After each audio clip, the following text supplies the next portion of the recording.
Estamos estudiando la primera carta de Pablo a los Corintios, parte 2, y hoy vamos a tratar un tema relacionado con el matrimonio, tema matrimonio, título. El título de este tema es matrimonio o celibato.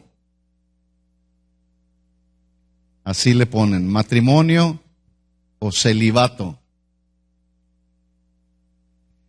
El texto que vamos a estar estudiando está en 1 Corintios capítulo 7, versículos del 1 al 7.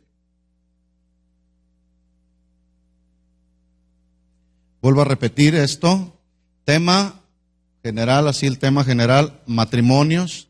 Habíamos estado hablando del tema general de la iglesia. Pablo entra en el capítulo 7 a tratar asuntos del matrimonio. Y el título es matrimonio o celibato, con C de casa y B de bueno, celibato. El texto es 1 Corintios capítulo 7, versículos del 1 al 7. Voy a leer, me siguen por ahí con su vista.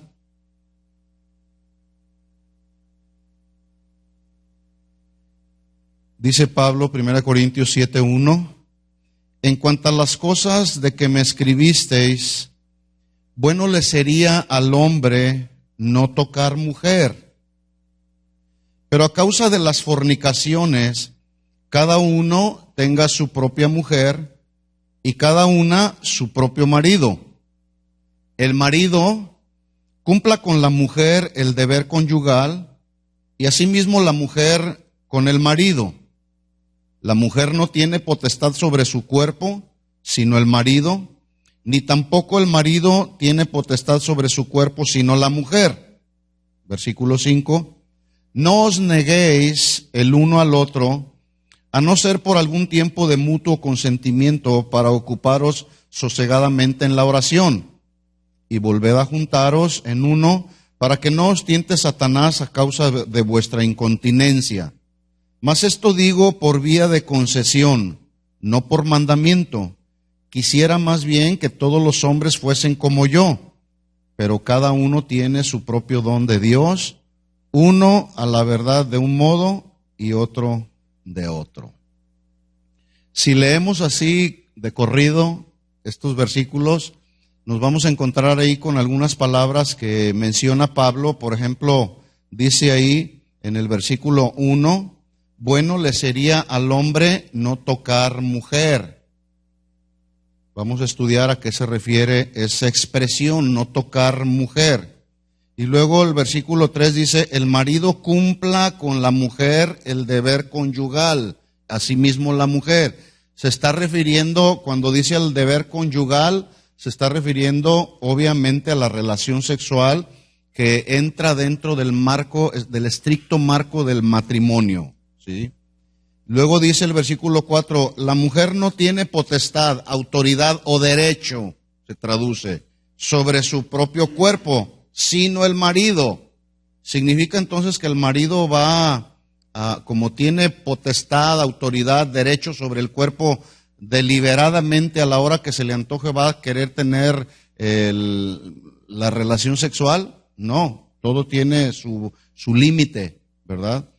Y luego dice el versículo 5, no se nieguen el uno al otro, a no ser por algún tiempo de mutuo consentimiento para dedicarse o ocuparse sosegadamente en la oración.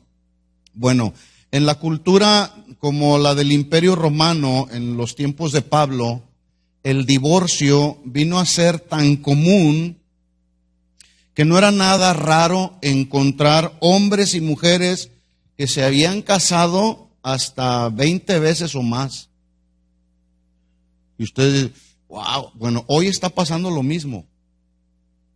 Han hecho, en la actualidad, las personas de allá de afuera, han hecho del matrimonio como un juego. Pero el problema no es la gente, eso ya lo sabemos, la gente de este mundo. ¿Qué se puede esperar de la gente que no conoce al Señor? Eso y muchas cosas más. Ya sabemos cómo está el mundo allá afuera. El problema es que así como en la iglesia de los Corintios se metió esa conducta de casarse, divorciarse y volverse a casar, pues hoy está pasando lo mismo. Los cristianos del día de hoy se casan, luego se divorcian y luego se vuelven a casar. Quiero aclarar lo siguiente. Cada caso se debe de tratar de una manera muy particular, ¿eh? Cada caso es diferente, ¿sí? Pero vamos a estar aprendiendo a través de este capítulo 7 cómo es que se debe de considerar el divorcio y las nuevas nupcias o el nuevo casamiento. Porque es un tema muy controversial, ¿verdad? Pero a la luz de las Escrituras, cada caso debe de tratarse de una manera muy individual y muy particular. Porque no levanten la mano, pero yo me puedo suponer que hay personas que anteriormente fueron casados, tuvieron otro matrimonio, se divorciaron y se volvieron a casar. Bueno, no nos vamos a meter ahí en cada asunto, pero la Biblia nos da luz respecto a esto. Esto dio como resultado, tantos matrimonios y divorcios, dio como resultado en aquel tiempo que surgiera un movimiento feminista, que era un movimiento muy activo, era un movimiento muy expresivo, el cual se había desarrollado en el tiempo de Pablo con mucho éxito. Feminismo. ¿Alguien sabe lo que significa el feminismo? Bueno, si no lo saben, lo vamos a aprender.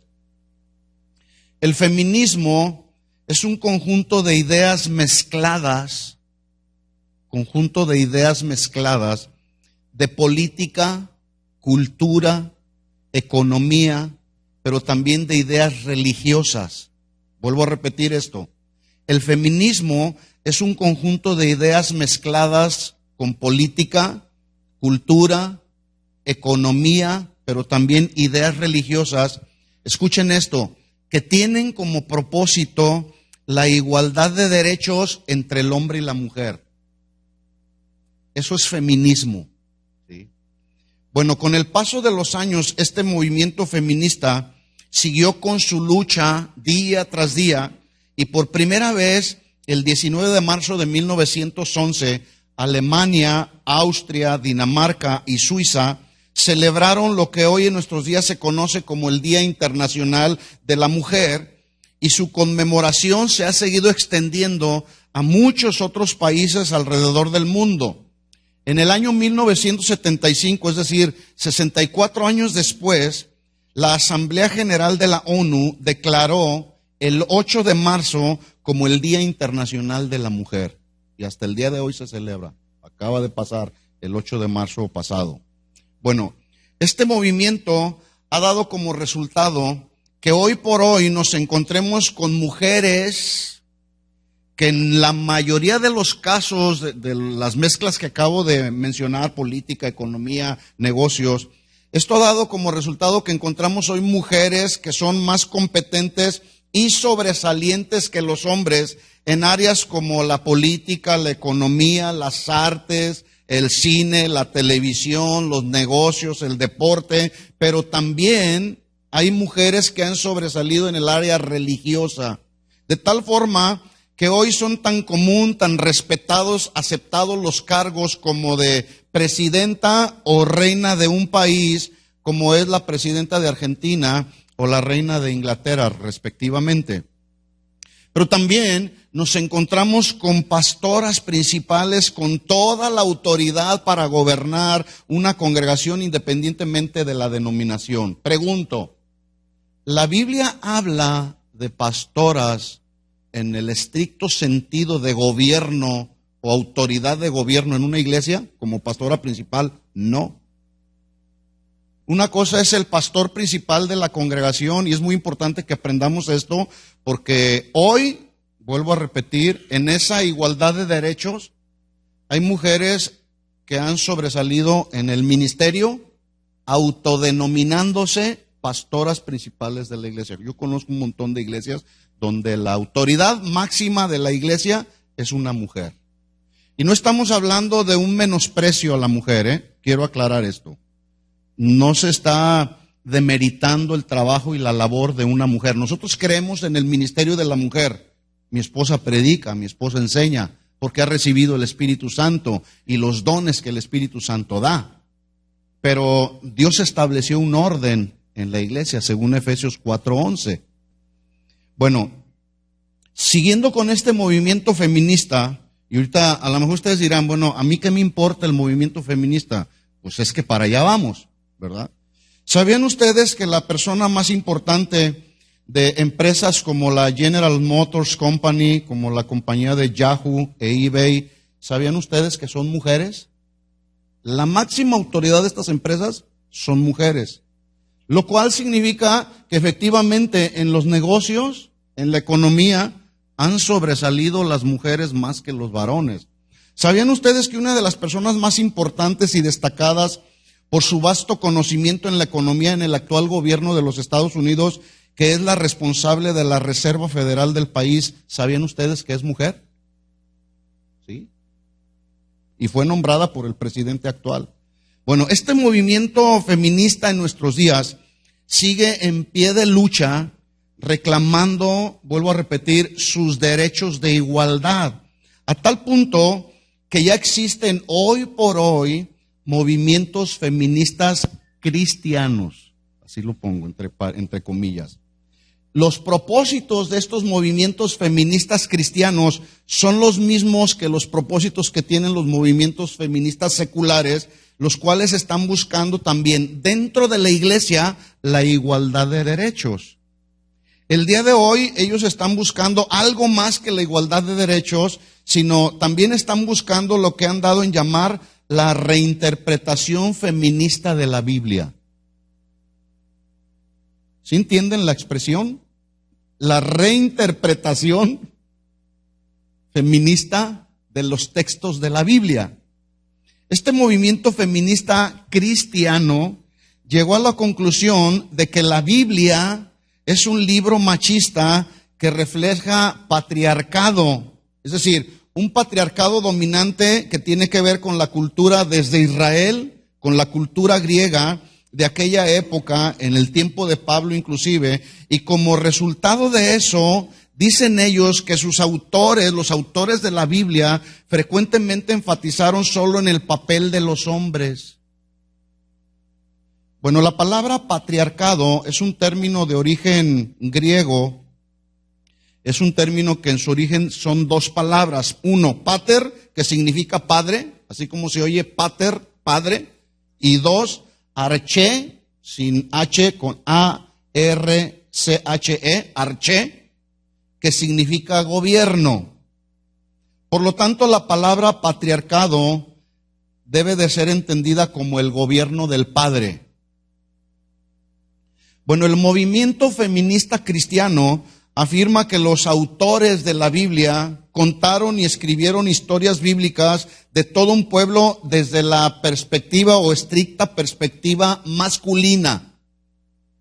La Biblia dice que los grandes hombres de Dios fueron inspirados por Dios o divinamente soplado el aliento de Dios para que ellos escribieran la Biblia. Por lo tanto, si este movimiento feminista dice que ellos escribieron solamente desde una perspectiva masculina, pues entonces Dios se equivocó, ¿no? Según ellos. Bueno, además este movimiento feminista cristiano afirma que los autores de la Biblia desarrollaron una visión tan patriarcal, o sea, de gobierno de padre, hasta el punto de transformar a Dios, que es un ser puro y sin género. Lo transformaron ellos, los autores de la Biblia, en un ser masculino.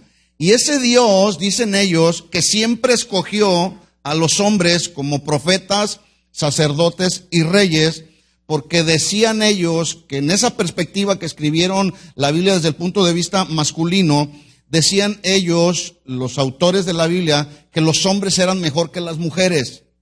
¿Se fijan ustedes cómo ya este movimiento está agrediendo deliberadamente el orden que Dios estableció para la familia? Bueno, por lo tanto, este movimiento feminista cristiano está proponiendo o propone o ha propuesto la reinterpretación de la Biblia, partiendo obviamente desde el concepto y desde la óptica de una mujer. En esa lucha de la reinterpretación de la Biblia, propusieron que se publicaran versiones de la Biblia donde el elemento masculino fuera quitado del lenguaje. Yo pregunto, ¿podrá ser posible esto, sí o no? Bueno, no es posible, pero les tengo una noticia.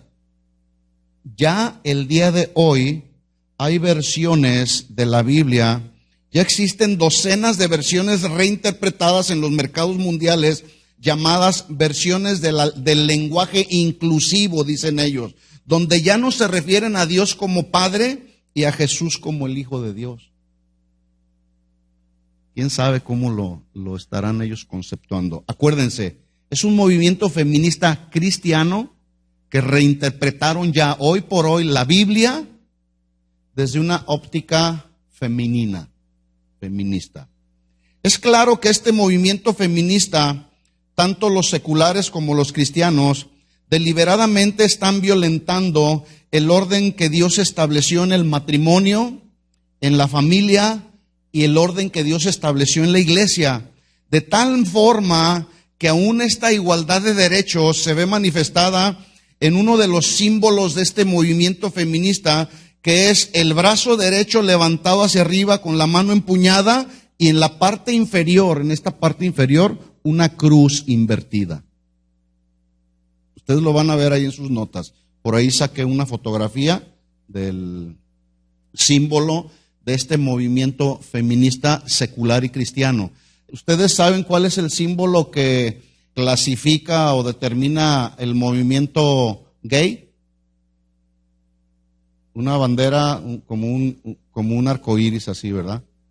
Se puede detectar claramente, ¿no? ¿Ustedes saben cuál es la bandera que simboliza a los mexicanos? Verde, blanco y rojo, ¿verdad? Bueno, ellos también, este movimiento feminista, pues también tiene su símbolo, tiene su bandera, una mano empuñada. Y es la derecha, ¿eh? Hoy por hoy, mis hermanos, hay iglesias donde le están metiendo a la mujer que la mujer tiene derechos de igualdad, los mismos derechos que tiene el hombre. Es un movimiento feminista que está empujando fuerte, y no nomás ese. Hay muchos movimientos de la comunidad gay que vienen con mucha presión.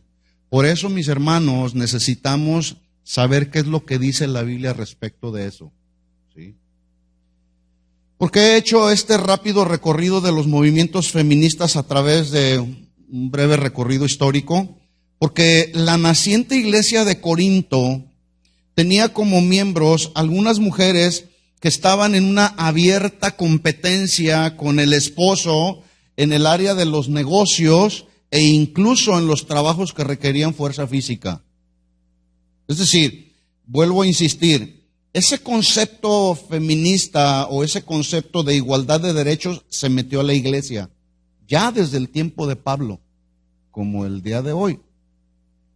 Debido a esto, muchas de esas mujeres de aquel tiempo no estaban interesadas en ser esposas o en ser madres de familia, y para finales del primer siglo eran muy comunes los matrimonios sin hijos. Hoy está pasando exactamente lo mismo. Yo pregunto, ¿para qué se casa un hombre con una mujer? ¿No es de acuerdo al diseño de Dios? ¿No es para formar la familia? Bueno, hoy por hoy hay matrimonios cristianos, yo los conozco, matrimonios cristianos que no tienen el deseo de la multiplicación, de la procreación. Más bien, su familia está conformada por el hombre, la mujer y un montón de mascotas. ¿Es cierto? Sí.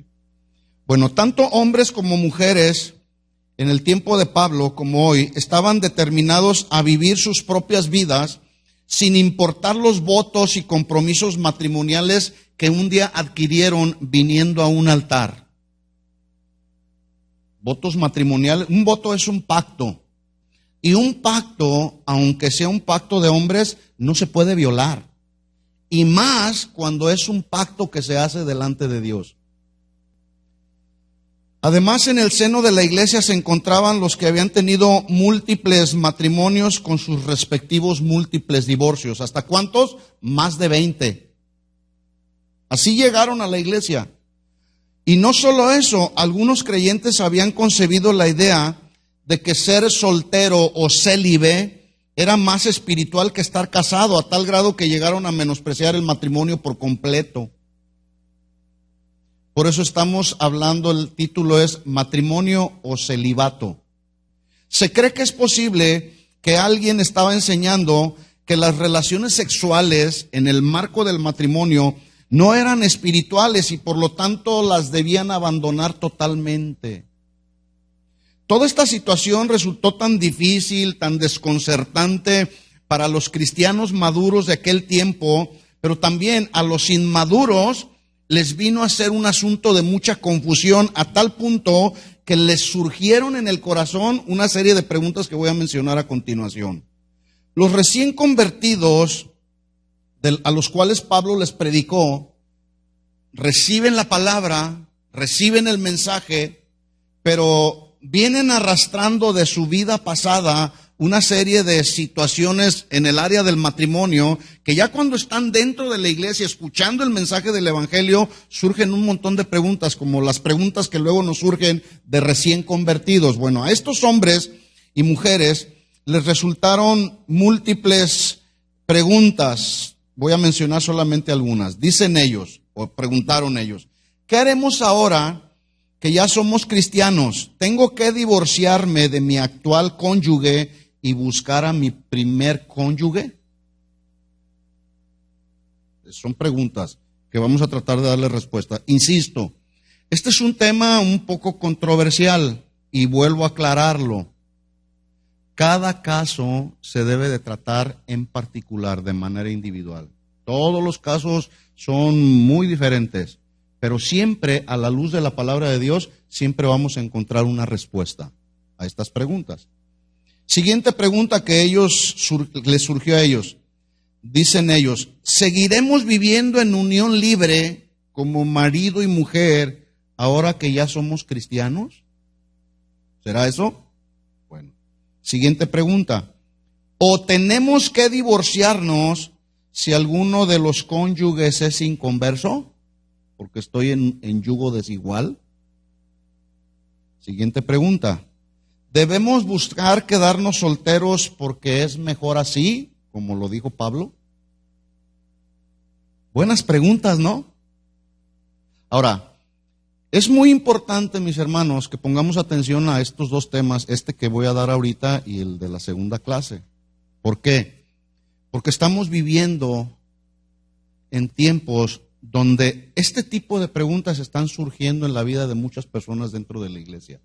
Y necesitamos saberles dar una respuesta. Por ejemplo, que si tú le predicas el evangelio a una persona, se convierte a los caminos del Señor y está viviendo en unión libre, ¿qué le vas a decir? Quédate como estás. ¿Qué si le empiezas a compartir a tu vecina, mujeres, y ella recibe la palabra, cree en la palabra, abraza la palabra, cree en el sacrificio de Jesús, se convierte, nace de nuevo, pero luego, una vez que nace de nuevo, su esposo no quiere saber nada de los caminos del Señor? ¿Se tiene que divorciar porque su marido es inconverso? Bueno, en estos primeros 7 versículos del capítulo 7, el apóstol Pablo aborda justamente el tema acerca del matrimonio o el celibato y lo divide en 4 instrucciones básicas que vamos a estudiar rápido. 1, el celibato es bueno. Así lo afirma Pablo. El celibato es bueno. Ahorita vamos a ver lo que esta palabra significa. No piensen que lo vamos a dejar así al aire. ¿Alguien sabe lo que significa celibato? Levanten la mano los que no saben. Los que no saben, levanten la mano. Celibato. Ok, ahorita lo vamos a responder. El celibato es bueno, dice Pablo. El celibato se presta a la tentación. 2. 3. El celibato no es para los casados. 4. El celibato es un don de Dios. Repito, 1, el celibato es bueno. 2, el celibato se presta a la tentación. 3, el celibato no es para los casados. Y 4, el celibato es un don de Dios. Esta palabra celibato es una palabra latina, caelibis. Ahí lo van a ver en sus notas. Caelibis. Este estado se refiere a aquellos que no se casan o que no tienen una pareja sexual. Repito esto, celibato es la palabra del latín caelibis, que se refiere al estado de aquellos que no se casan o que no tienen una pareja sexual. Toda persona soltera puede ser llamada célibe. Sí, no, quién sabe, a lo mejor. Vamos a ver. El soltero puede ser llamado célibe, sin embargo, el concepto adquirió un sentido de opción de vida. Por lo general, se entiende como célibe aquel que no quiere casarse y prefiere la soltería de manera permanente. Ahorita lo vamos a ver, no se adelanten, que les queden ahí las preguntas, pero las vamos a responder. Por ejemplo, ¿todo soltero es digno de llamarse célibe? No, ahorita lo vamos a ver. Entonces, vamos a tratar el punto número 1. El celibato es bueno. Punto número 1, el celibato es bueno. Primera de Corintios 7:2. Dice, en cuanto a las cosas de que me escribisteis, bueno le sería al hombre no tocar mujer. Esta palabra no tocar mujer, o sea, no significa que yo no puedo tocar a mi esposa. ¿O sí? ¿Eso significará? ¿Qué significa cuando Pablo dice, bueno le sería al hombre no tocar mujer? Bueno, esta palabra no tocar mujer o esta expresión se le conoce como un eufemismo. Un eufemismo son expresiones, vamos a llamarlo así, en este caso es una expresión judía más sofisticada, dicha de una manera un poquito más suave, que no ofenda, pues, ¿sí? Para referirse en este caso, cuando dice Pablo, bueno le sería al hombre no tocar mujer, este eufemismo se refiere, bueno le sería al hombre no tener relaciones sexuales. Así que Pablo usa esta palabra para declarar con toda autoridad que es algo bueno para los cristianos no tener relaciones sexuales en su calidad de solteros. No está diciendo Pablo, sin embargo, que la soltería es el único estado bueno o que el matrimonio es de alguna forma malo o inferior más que la soltería. Únicamente lo que Pablo está diciendo es que la soltería o el celibato pueden ser una cosa buena. Debemos estar bien conscientes que Dios no contradice su palabra. Él mismo, Dios, en su creación, determinó en Génesis 2:18, no es bueno que el hombre esté solo. No es bueno. Entonces, acuérdese, Dios no contradice su palabra, ni Pablo se está contradiciendo, diciendo, es mejor que se queden solteros. No. Él dice que es bueno. ¿Sí? Por lo tanto, todas las personas, según el diseño de Dios, necesitamos compañía. Y Dios estableció el matrimonio para ser, entre otras cosas, el medio más satisfactorio y de común compañerismo. Dios lo creó, el matrimonio. ¿Por qué? Porque Él dijo, no es bueno que el hombre esté solo, le haré ayuda idónea. Y dice ayuda idónea, no errónea. Dios permitió la soltería y no exigió que todos se casaran. Pero la tradición judía no solamente contemplaba el matrimonio como el estado ideal, sino que miraba la soltería como una desobediencia justamente al mandamiento de Dios que está establecido en Génesis 1:28 cuando dijo, fructifiquen, multiplíquense y llenen la tierra. Esto fue en la tradición judía. Decían, no. Dios nos creó para tener compañera. Y el matrimonio es el estado ideal. Así que, y si estás soltero, estás violando el mandamiento de Dios. Y Dios dijo, multiplíquense, fructifiquen y llenen la tierra. Es posible que como resultado de esto, algunos de los cristianos judíos en Corinto estaban siendo presionados o estaban presionando a los creyentes de Corinto a que se casaran. Por otro lado, algunos de los creyentes recién convertidos, los cuales habían tenido malas experiencias matrimoniales, se sentían inclinados a mejor decir, mejor no me caso. Bueno, cada quien habla como le va en la fiesta, dicen por ahí. Yo tengo 34 años casado con la misma mujer y me ha ido de bendición, ¿verdad?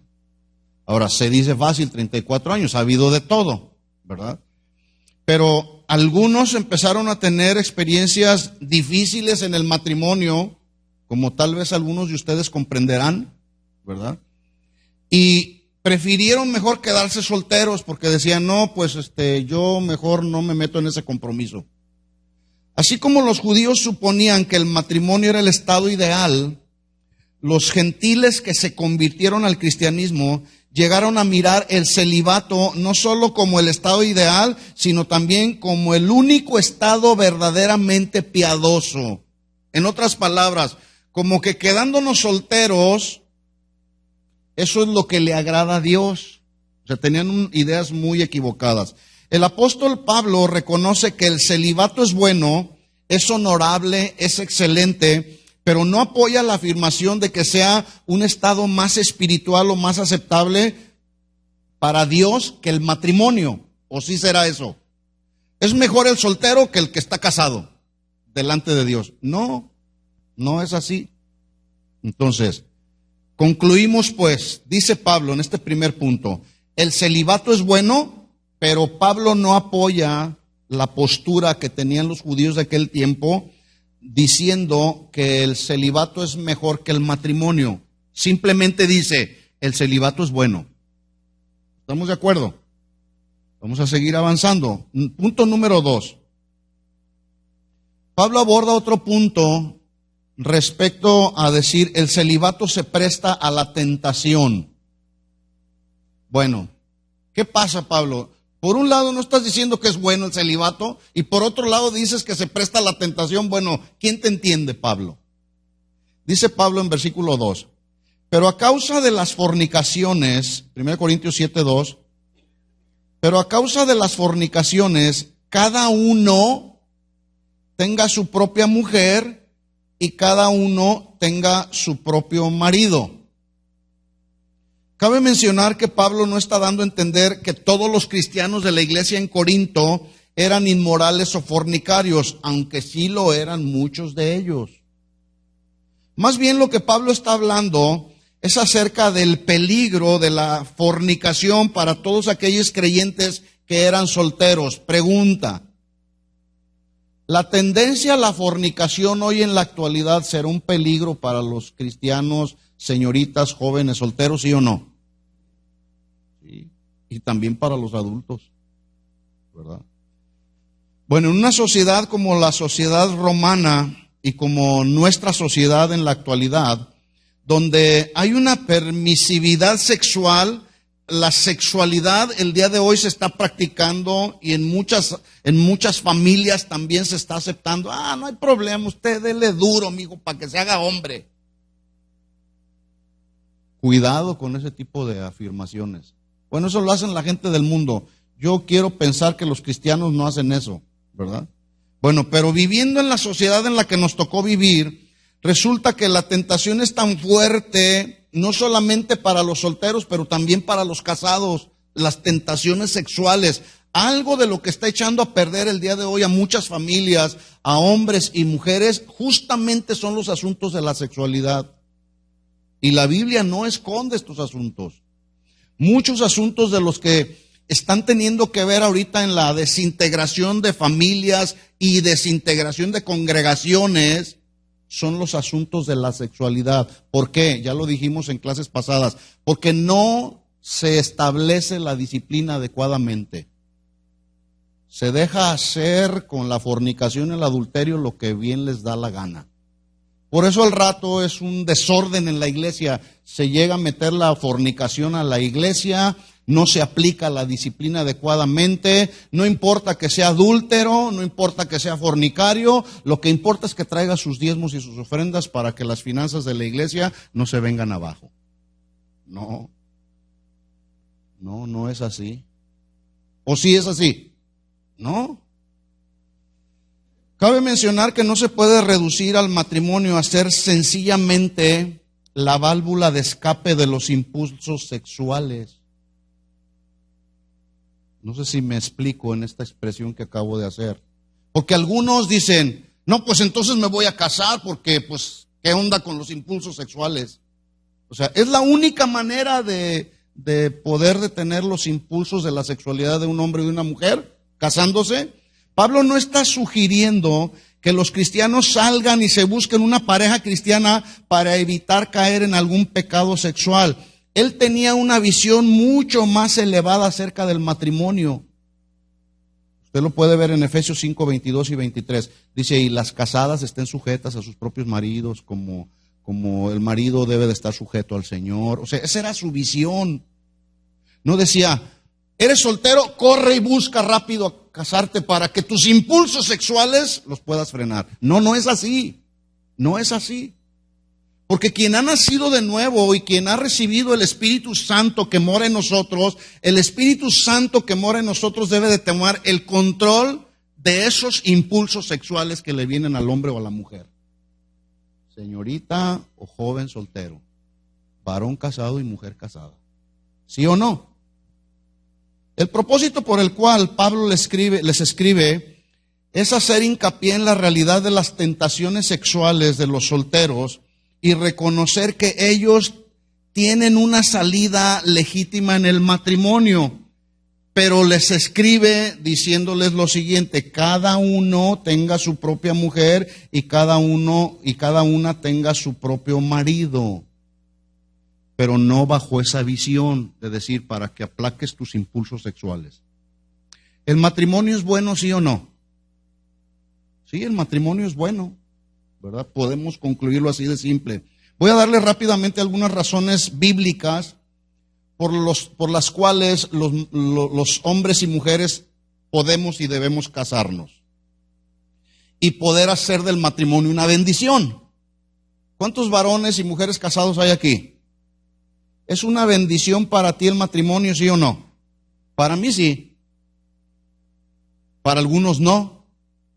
Por eso el índice en las estadísticas de divorcios entre cristianos está aumentando cada día más. Está ya casi a la par de las estadísticas de divorcios que hay allá en el mundo. Ya casi se parecen. Vamos a verlo más adelante. Bueno, algunas razones bíblicas para el matrimonio, para considerar el matrimonio como una bendición de Dios. Número 1, el matrimonio es para la procreación. No me voy a detener en dar detalles, lo van a ver ustedes ahí en sus notas. El matrimonio como una bendición de Dios, 1, para la procreación. 2, para el placer. Y es legítimo. Salomón dijo, alégrate con la mujer de tu juventud y sus caricias te satisfagan en todo tiempo. Y bueno, ahí el Cantar de los Cantares habla también de esa satisfacción o placer sexual que se encuentra entre el hombre y la mujer en el marco del matrimonio. ¿Sí? 3, el matrimonio es una bendición de Dios para hacer una asociación entre un hombre y una mujer. Repito, la mujer fue creada para ser la ayuda idónea para él. 4, el matrimonio fue creado para que se mantenga en pureza, no en un desorden sexual. El matrimonio fue para que se mantuviera en pureza. Hebreos 13:4 dice, honrosos sean todos el matrimonio y el lecho, o sea, la cama nupcial, donde se desarrollan las relaciones sexuales. Dice ahí, el lecho sin mancilla, sin corromperse, con actos que ustedes ya saben que no entran dentro del matrimonio. Honrosos sean todos el matrimonio y el lecho sin mancilla, pero a los fornicarios y a los adúlteros los juzgará Dios. Hebreos 13:4. Entonces, concluimos estos dos puntos. Pablo afirma que el celibato es bueno, pero no es superior al matrimonio, ya que tiene algunos peligros y tentaciones que el matrimonio no tiene. Entonces, número 3, seguimos al siguiente punto. Dice Pablo entonces, el celibato es bueno, pero luego el punto número 2 dice Pablo, el celibato se presta a la tentación, entonces mejor cásate, ¿verdad? 3, el celibato no es para los casados.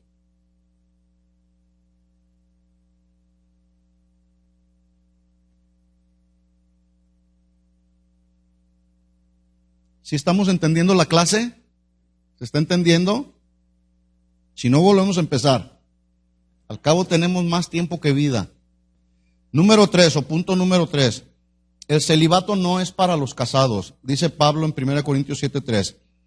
El marido cumpla con la mujer el deber conyugal y asimismo la mujer con el marido.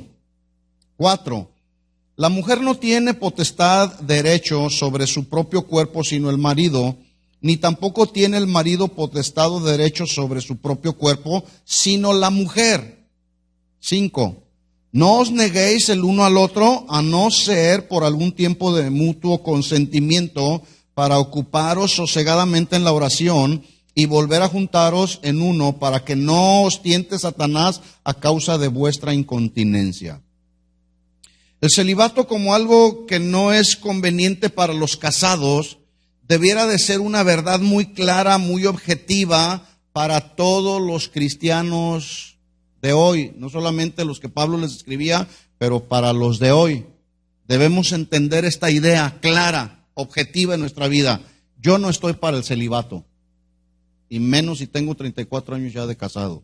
Sin embargo, para algunos de la iglesia en Corinto no era así, debido a una creencia errónea que tenían ellos acerca de la superioridad espiritual, acerca de la abstinencia total de relaciones sexuales. En otras palabras, suponían ellos que eran más espirituales y más santos practicando la abstinencia que estando casados.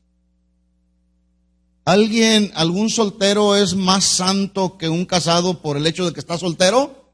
No. Algunos de los creyentes, tanto hombres como mujeres, considerándose sumamente fervientes en el servicio a la obra de Dios, empezaron a descuidarse y empezaron a negarse de su responsabilidad que tenían como esposos o esposas, especialmente en el área de las relaciones sexuales. No, es que tú nomás en eso piensas. Una ocasión tuve un caso donde la mujer se quejaba de que el esposo se levantaba orando, se la pasaba todo el día trabajando, regresaba y se metía a su cuarto a orar, y así se la pasó por meses. Y una ocasión la mujer vino quejándose de su marido que no la atendía en el área sexual. ¿Saben qué terminó ese matrimonio? La mujer terminó teniendo relaciones sexuales con el vecino de su casa. Pero el marido, bien espiritual, se la pasaba orando, ferviente en la oración. Oración sin cesar. ¿Qué no ves que la Biblia dice orar sin cesar? Tú nomás en eso piensas, mujer. No, todo tiene un balance, mis hermanos. Esta práctica de negarse el uno al otro era más común cuando alguno de los cónyuges no era creyente. Por lo tanto, Pablo, con su autoridad, establece un mandamiento sin ninguna excepción para ninguno de los dos. Y la instrucción que Pablo da en 1 Corintios 7:3 es: el marido cumpla con la mujer el deber conyugal. Y noten ustedes que no dice el marido, sea cristiano o no cristiano, simplemente dice el marido. ¿Estamos de acuerdo? Porque yo acabo de mencionar que este asunto de negarse el uno al otro era más enfático en las mujeres creyentes. ¿Sí? No, es que tú no te has convertido a los caminos del Señor, y ahorita vamos a ver por qué. Entonces, pero Pablo da el mandamiento, versículo 3, el marido cumpla con la mujer el deber conyugal, y se refiere al acto sexual, y lo menciona también a la mujer, asimismo la mujer con el marido, si es cristiano o no cristiano. Dios considera todo matrimonio como sagrado, y las relaciones sexuales entre el esposo no solamente como sagradas, sino como un deber que ambos deben cumplir. El matrimonio es sagrado. La relación sexual entre el hombre y la mujer también es sagrado, pero también se considera un deber en el cual no se deben de negar, salvo por mutuo acuerdo y en contadas excepciones. Yo he tenido en la consejería casos donde la mujer se queja y dice, nomás quiere, está todos los días teniendo relaciones sexuales. Dice, los dos trabajamos, yo trabajo en una fábrica, dice la señora, llego a mi casa a seguir trabajando en las labores domésticas de la casa, y en la noche, y él llega de trabajar, se sienta, espera que le sirva de comer, y en la noche, yo mientras le sirvo de comer, sigo atendiendo a los 3 hijos que tenemos, así en escalerita, y luego en la noche quiere que esté lista para tener relaciones sexuales. Oye, una ocasión yo le tuve que decir a un hombre, le dije, mira, todo tiene su medida, todo tiene su orden, ¿verdad? Dice la Biblia que el agricultor, para poder participar del fruto, tiene que trabajar primero. Bueno, el marido también, para participar del fruto, pues tiene que trabajar primero. El que entienda, ¿verdad? No es nomás decir ya, porque la Biblia dice que no te debes de negar. La mujer cumpla con el marido el deber conyugal. No, espérate. Le dije, si no te puedes contener, si no tienes dominio propio, métete a bañar con agua fría para que se te quite. Y ponte a hacer mucho ejercicio. ¿Estamos de acuerdo? Entonces, Dios considera el matrimonio como algo sagrado, la relación sexual como algo sagrado, pero también como un deber con su balance. ¿Estamos de acuerdo? En el siguiente versículo 4, estoy en 1 Corintios 7:3, Pablo refuerza el compromiso recíproco de la obligación. Dice, la mujer no tiene potestad sobre su cuerpo o derecho sobre su cuerpo, sino el marido, ni tampoco tiene el marido potestad o derecho sobre su propio cuerpo, sino la mujer. Repito, todo con medida, nada con exceso. ¿Sí se está entendiendo así? Lo están entendiendo como cristianos estudiosos de la Biblia, lo están entendiendo así. Hay que entenderlo así porque el día de hoy hay muchos ministros que tienen una serie de problemas en la intimidad porque no aplican estos principios. Y les viene generando una serie de conflictos en el ministerio que luego al rato por eso surgen los ministros divorciados. Y luego al rato el ministro divorciado se vuelve a casar. Bueno, la mutua autoridad de los esposos sobre el cuerpo de su cónyuge es continua. Su duración es a todo lo largo de lo que dure el matrimonio, es decir, hasta que la muerte los separe.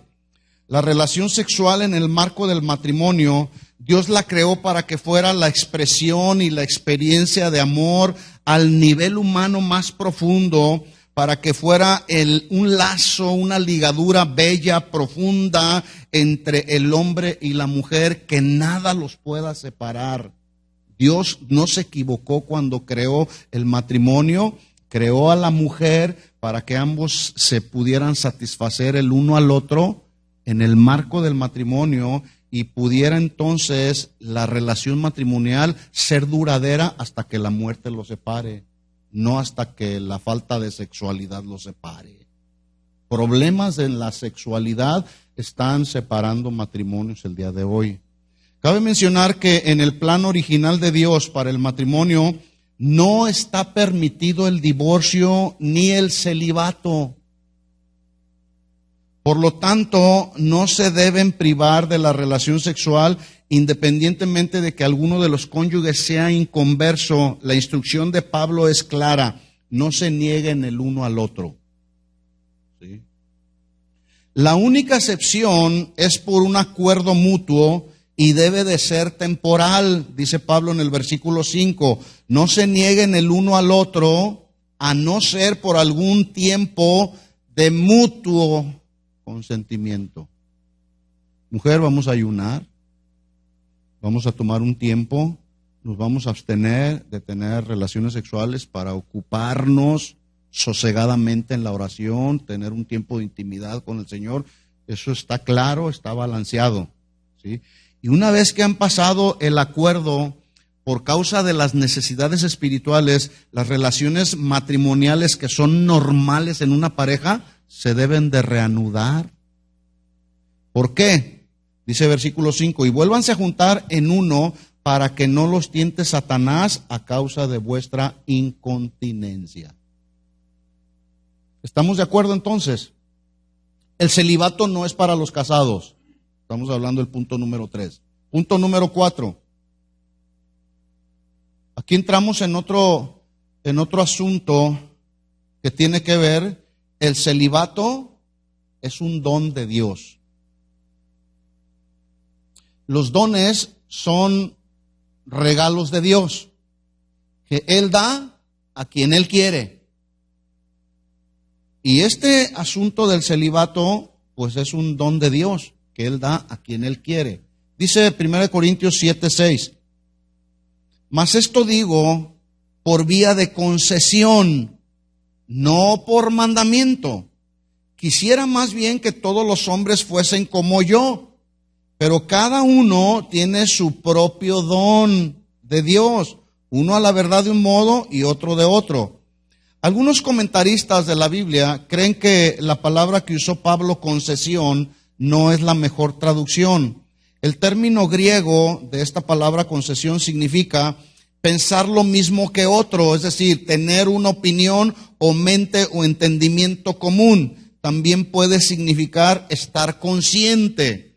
Por lo tanto, la expresión de Pablo, mas esto digo, se refiere a lo que acaba de enseñar sobre el matrimonio, pero supone que lo que Pablo estaba diciendo es que él estaba consciente de la bondad de ser soltero o célibe, pero además Pablo también estaba muy consciente de los privilegios y responsabilidades que hay en el matrimonio, que no hay en la soltería, ¿verdad? Por lo tanto, sus comentarios no tienen la intención de que se entendiera como un mandamiento para que cada creyente buscara casarse. Por eso dice, voy a dar mi opinión, voy a tratar de estar en común con ustedes. El matrimonio fue instituido por Dios, ya lo vimos, es la norma para las relaciones entre un hombre y una mujer.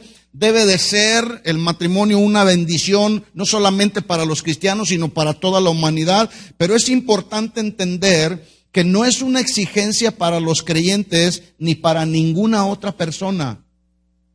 Así que podemos parafrasear las palabras de Pablo y podemos entender que su intención es la siguiente. Voy a parafrasear lo que dijo Pablo. Si alguien está soltero, este estado está bien.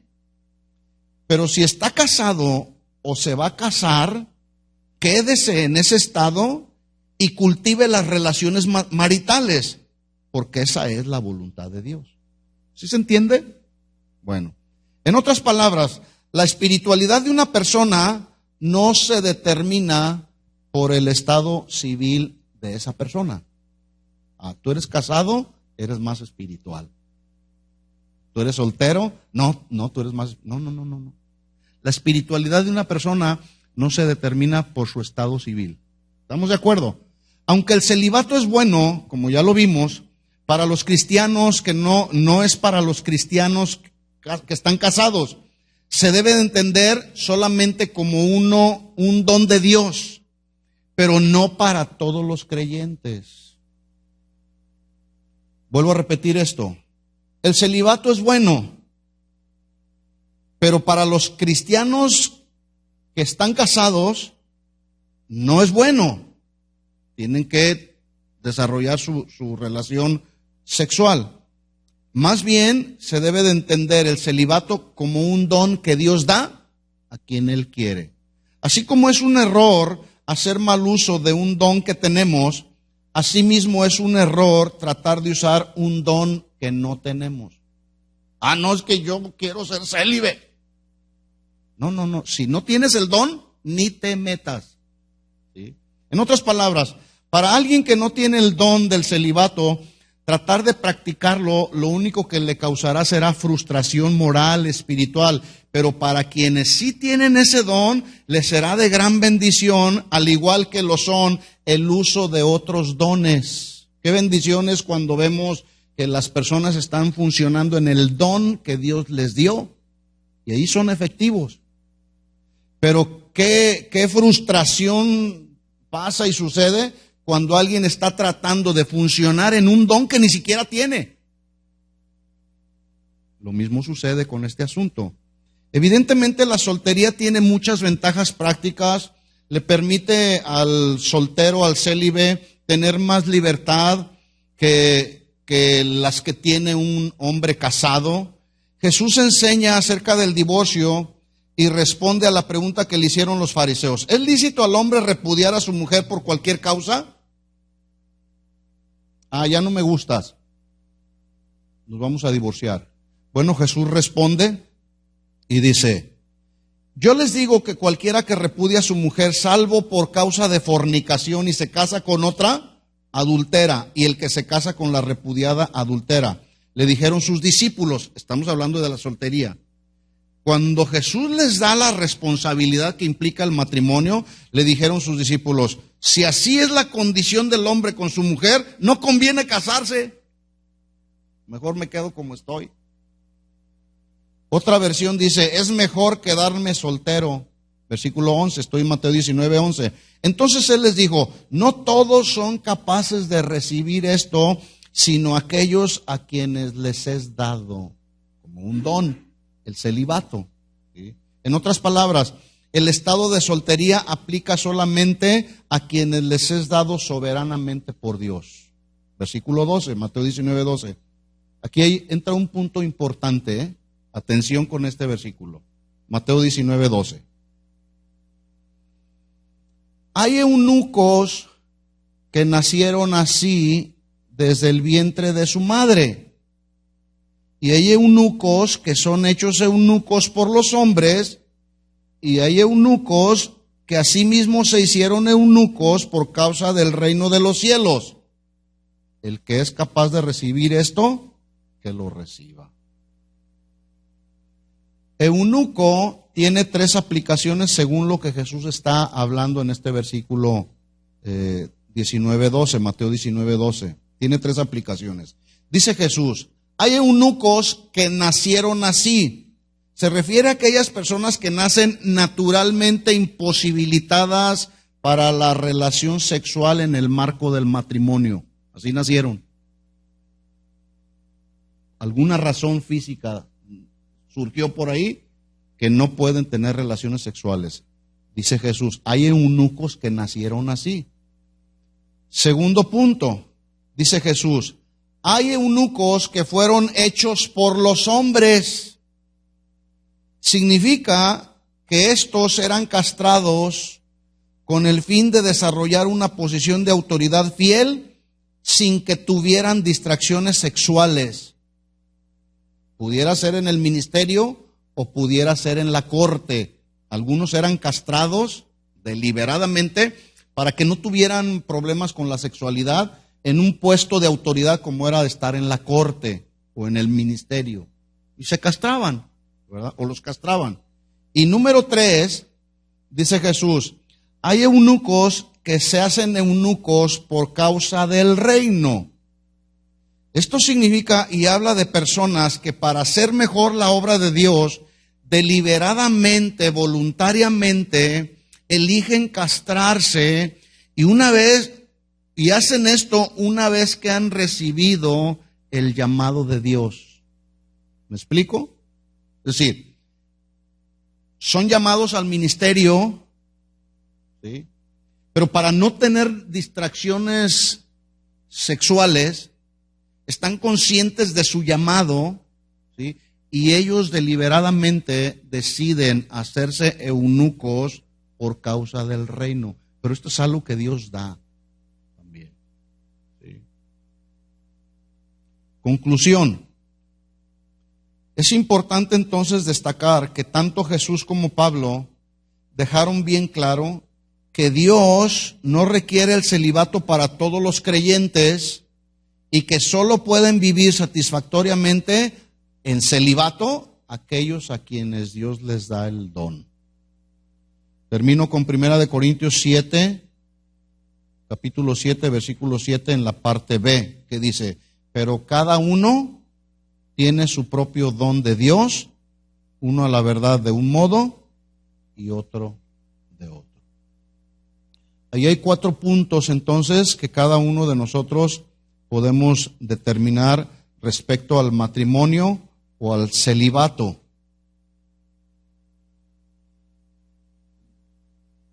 Cuatro puntos ahí. El celibato es bueno, ya lo estudiamos.